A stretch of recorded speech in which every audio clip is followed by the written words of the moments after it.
Hi, for my game engine, I added the controller compatibility. So it can now connect with a PS5 controller to use for your games. This is important because a lot of people like to make games for consoles, and obviously, you need to have controller support for that because that is what they use. And also, just in general, a lot of people like using controllers more than mouse and keyboard. So, a lot of games like to be able to have support for that in case their users want to use a controller, even if that's not the main intention.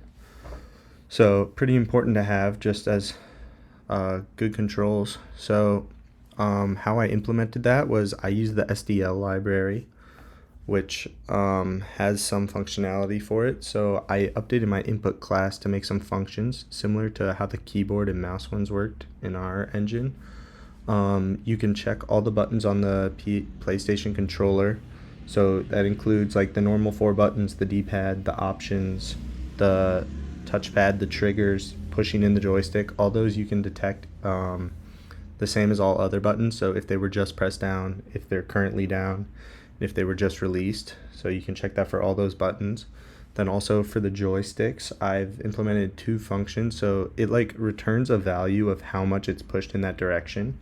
So you're able to get those values if you want of like how much on the x-axis, so left, right, or how much up, down it is. So if you want like the values to like if you want to calculate the speed based on how much it's pushed, like move slower if it's only slightly to the right or whatever, you're able to do that. But I also made a function that just, if you want speed to be the same no matter what direction it's going, there's a function where you can just pass in a direction like right, and it will return true if it's in that way or not. So that makes it simpler. You don't have to create a bunch of logic with the numbers if you just want a direction.